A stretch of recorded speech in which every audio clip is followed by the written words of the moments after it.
안녕하세요, 김쌤입니다. 오늘은 2023년 7월이죠. 4회분 기출문제 풀어보도록 하고요. 이거 다음에 3회까지 풀고 나면은 생산 1급 들어가도록 하겠습니다. 생산 1급도 마찬가지 최신 거부터 문제풀이를 해드릴 것 같고요.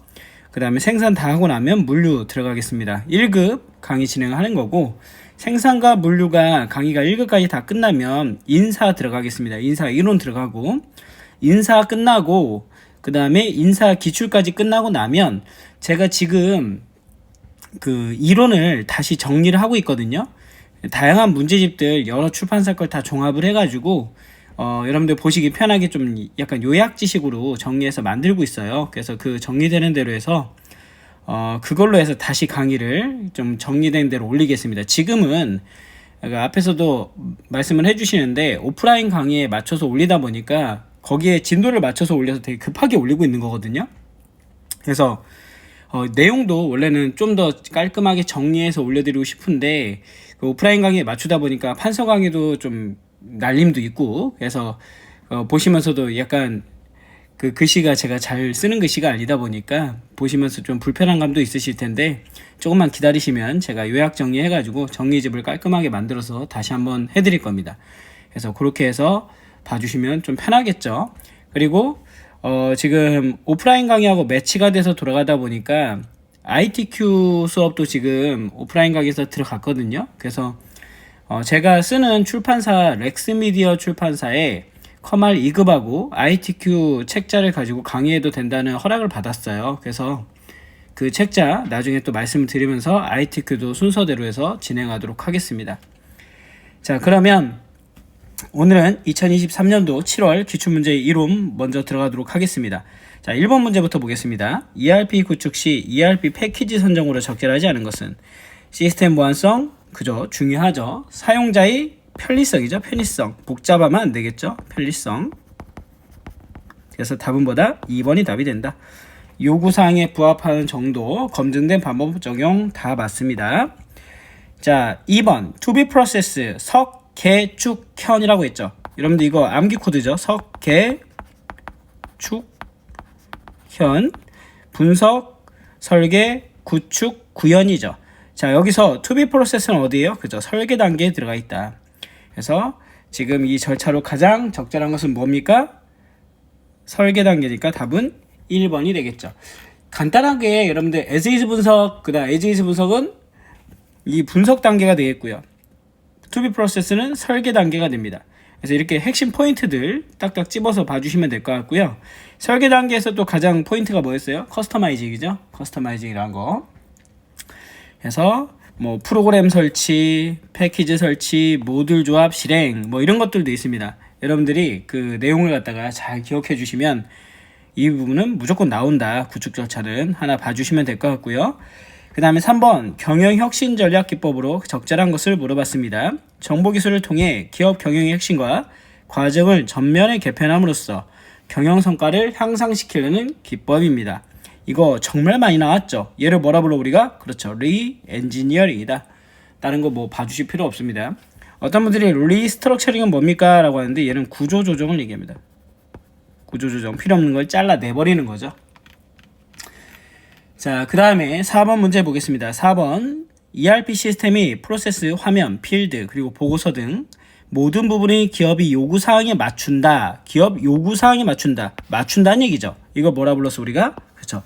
커스터마이징, 커스터마이제이션이라고 불렀습니다. 답은 4번. 자, 5번 예측기법 중에서 수명주기 도입기에, 자, 우리 수명주기가 있었죠. 수명주기가 있었는데요. 수명주기에 따라서 사용하는 기법이 틀렸습니다. 그 수명주기에 따라 사용하는 기법이 틀린데 그 기법을 하나 보시면 도입기에는 정성적인 방법, 성장기에는 성장기하고 쇠퇴기는 몰라요. 그래서 뭐라고 나왔냐면 트렌드를 고려해라 라고 나와 있습니다. 즉 여기도 모르니까 시장조사, 성장기는 시장조사법이나 추세분석, 쇠퇴기는 사업규모 축소에 따라서 정성적인 방법을 쓰는 거죠.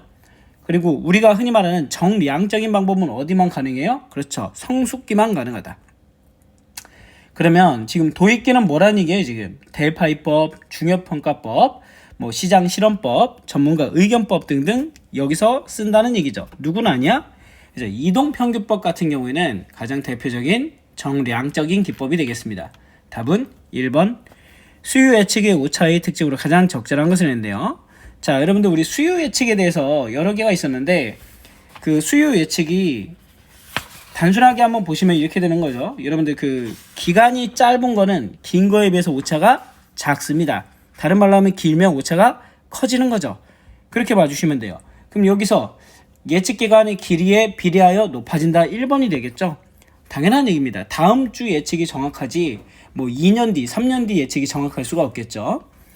자, 그 다음에 생산 시스템의 제조 전략이 있죠.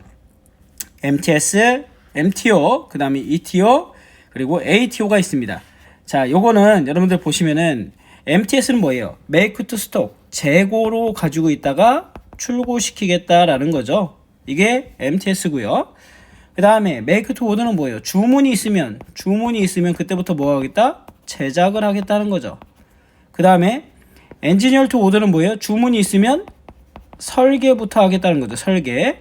그 다음에 ATO는 뭡니까? 주문이 있으면 조립부터 한다는 얘기입니다. 조립부터. 자, 여기서 가장 시간이 오래 걸리는 건 뭐예요? 그렇죠. ETO가 되겠죠. 아직 아무것도 안 해놓은 거예요. 주문이 들어오면 그때부터 설계부터 시작을 하겠다라는 겁니다. 자, 그 다음에 총괄 생산 계획에 대해서 나왔는데 총괄 생산 계획에는 4가지 전략이 있다는 얘기죠. 전략 변수로 적절하지 않은 것은 했습니다. 자, 하청. 우리 4가지 고용 수준 변동, 생산률 조정, 재고 수준의 조정, 하청 및 설비 확장입니다. 지금 여기 없는 건 뭐예요? 여기 없는 건 잠재 수요 예측이란 건 없었죠. 얘는 총괄 생산 계획의 전략이 아니다. 답은 4번. 자, 그 다음에 일정 계획의 원칙으로 가장 적절하지 않은 것은 했습니다. 자, 일정 계획의 원칙으로 가장 적절하지 않은 것은 생산 활동의 분산화죠. 생산 기간의 단축, 애로 공정의 최소화, 작업 흐름의 신속화는 뭐 얘뿐만 아니라 동기화라는 것도 있겠죠. 근데 생산 활동의 분산화는 일정 계획의 원칙이 없더라. 그래서 답은 2번입니다. 10번. 보기에 해당하는 관리 기법을 고르세요. 최단 시간 내에 계획을 완성하기 위한 프로젝트 일정 관리 기법이다. 일의 순서를 계획적으로 정리하기 위해 간트 차트의 결점을 여러분들 우리 배운 거 2개밖에 없어요. 뭐 간트 차트 전통적인 방법 배웠고 간트 차트의 결점을 보완하기 위해서 나온 게 PRT, CPM이었죠. 그래서 답은 3번이에요. 배운 게 2개밖에 없는데 다른 거 찍을 필요가 없겠죠. 자, 그 다음에 11번. 보기에서 설명하는 것은 무엇입니까? 주 일정 계획이라도 하며 납기에 따른 월별 생산량이 예정되면 기준 일정표를 수립하는 것을 얘기한다. 자, 우리가 일정 계획은 대일정 계획, 중일정 계획, 소일정 계획이라 부르죠. 지금 여기서 얘 설명은 뭐라고 부른 거예요? 대일정 계획입니다. 대일정 계획. 그래서 요 일정 계획도 여러분들이 헷갈려 하실 분들이 있는데 개념을 갖다가 잘 기억해 주시면 크게 어렵지 않아요. 대일정 계획은 주 일정 계획 또는 대강 일정 계획이라고 하고요. 납기에 따라 월별 생산량이 예정되면 기준 일정표에 의해 직장별 또는 제품별, 부품별로 작업 시간과 일정 기일을 완성하는 건 대일정 계획. 중일정 계획은 공정별 또는 부품별로 일정 계획이 되겠죠. 따라서 중일정 계획은 일정 계획의 기본이 되는 것으로 뭐 작업 공정의 일정 계획 또는 제조 계획이라 한다라고 아마 서술이 되어 있을 겁니다. 소일정 계획은 뭐예요? 기계나 작업자에게 할당해 준다. 이렇게 맞으시면 되겠죠? 답은 4번이다. 12번 공수 계획의 기본 방침에 대한 설명으로 가장 적절한 것은 했습니다. 자, 공수라는 거는 부하와 능력이죠. 부하 능력 양면에 적당하게 여유를 둔다. 이게 맞죠? 그래서 공수라는 거는 원래 그 생산 일정표에 결정된 생산량에 대해서 작업량을 결정하고 이에 대해 인원과 설비 능력을 고려하여 양자를 조정하는 걸 우리가 공수라고 했습니다. 즉 공수라는 거는 그 능력을 고려하지 않고 부하만 열심히 주면은 제가 얘기했었죠. 끊어진다고. 그런 걸 고려하는 겁니다. 그 다음에 적절하게 할당한다. 맞죠? 그 다음에 균형이 있어야 된다. 얘도 맞습니다. 근데 사람 또는 기계가 유휴 상태가 되도록, 유휴라는 건 뭐예요? 쉰다는 얘기죠. 쉰다라는 건데 쉬지 않도록 해야 되겠죠? 4번입니다. 자, 라인 밸런싱 효율이 78%예요. 여러분들 D라고 부르는 불균형률은 1-2B로 이렇게 표현이 되죠. 즉 여기서 뭐야? D는 불균형률은 1- 라인 밸런싱 효율입니다. 즉 100에서 뭐 빼주면 돼? 78을 빼주니 얼마? 그죠? 22가 나오네요. 뭐 이건 산수 문제죠. 산수 문제. 14번 간트 차트에서 파악할 수 있는 정보로 가장 적절하지 않은 것은 무엇입니까?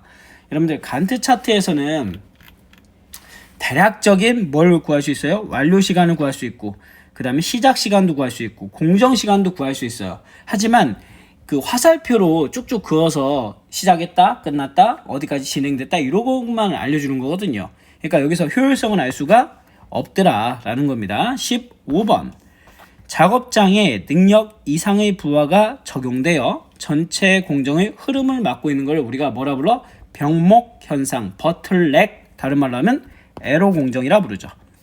기억해 주시고요. 16번 칸반 시스템의 운영 규칙입니다. 공정의 안정화는 고려하지 않는다. 말도 안 되는 거죠. 공정의 안정화 고려하죠. 생산 평준화 발음제가 GT의 요구사항 중에 뭐가 있었어요? GT 요구사항 중에 생산 평준화가 있었죠. 지금 여기서 말도 안 되는 소리 하고 있는 겁니다. 여러분들 그 보시면은 GT 11가지 개선사항이라는 게 있어요. 흐름 생산, 다공정 담당, 칸반, 소인화, 눈으로 보는 관리, 평준화, 준비 교체 작업, 그 다음에 뭐 있어요? 품질 보증, 표준 작업, 자동화, 보건 및 안전이란 게 있죠. 그래서 여기 평준화는 바람직하다 말도 안 되는 소리죠. 미세 조정의 수단으로 활용한다 라고 되어 있습니다. 칸반이 정의해 보면 얘도 아니야. 불량품은 절대 후공정으로 보내지 않는다. 그렇죠. GT 시스템은 안돈이란 게 있죠. 안돈. 얘가 뭐야?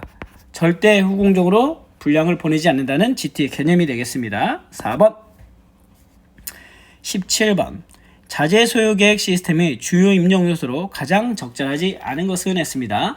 자, 이거 다시 한번 그려볼까요? 처음에 S&OP부터 시작한다 했죠. 판매임무 운영 계획에서 APP가 나오고 총괄 생산 계획이 나오고 총괄 생산 계획에서 MPS가 나오고 MPS에서 MRP를 뽑아내는데 여기에 필요한 게 뭐다?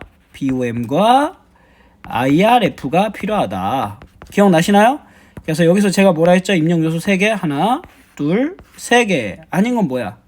여기서 아닌 거는 그래서 기간별 수요량은 아니다 라는 거죠. 기간별 수요량은 기준 생산 계획을 수립하기 위한 필요 내용이 되겠다. 답은 2번. 자, 계략적 능력 소요 계획에 대한 설명. 가장 적절한 것을 물어봤습니다. RCCP죠. RCCP. 이 RCCP는 계략이에요. 계략. 대략적인 거죠. 얘는 MPS가 제조 자원의 능력을 초과하는지 초과하지 않는지를 갖다 비교해 주는 내용입니다. 그래서 여기서는 딱 신경 쓸 건 그거예요. MPS가 초과하는지 초과하지 않는지를 보는 겁니다. 그래서 답은 4번이죠. 그래서 여러분들 CRP하고 RCCP에 대해서 개념을 좀 잡고 넘어가시면 돼요. CRP는 뭐였죠? CRP는 그저 제조 자원의 계획인데 얘는 자재 소요 계획 또는 생산 계획 활동 중에서 MRP 전개에 생성된 계획이 얼마만큼 제조 자원을 요구하는지 계산하는 걸 CRP. RCCP는 기존 생산 계획이 주어진 제조 자원의 용량을 넘어서는지를 계산하는 모듈을 얘기한다 했죠. 즉 정확도는 누가 높다? CRP가 훨씬 높겠다. 여기까지 보도록 하겠습니다. 답은 4번. 19번 공급망 관리 3가지 흐름. 자, SCM에 3가지 흐름이 있었죠. 제품과 서비스 흐름, 정보 흐름, 재정의 흐름이 있었습니다. 인재 흐름이란 건 없더라. 자, 마지막 문제. 얘는 공식 써볼까요? 루트 EDS 나누기 H인데 H는 PI라고 했었죠. 얘를 갖다가 EOQ로 놓고요. 여기서 D 그대로 놓겠습니다. 2 곱하기 D는 얼마? 연간 수요량 400개. 그죠? 400개 곱하기 1의 발주 비용은 1000원이죠.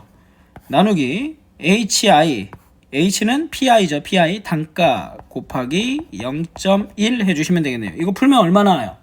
풀면 그렇죠. 루트 4만이 나오겠고 얘는 200이다. 답은 2번. 그렇게 어렵지 않았습니다. 2급은 이론이 내용이 어렵지 않기 때문에 필기에서 좀 점수를 많이 얻는다고 생각하고요. 실기도 쉬워요. 생산은. 그래서 생산은 여러분들 거저 얻을 수 있습니다. 하지만 물류는 조금 실기가 어렵다는 거 그래서 물류를 좀 집중해서 봐주시면 될 것 같아요.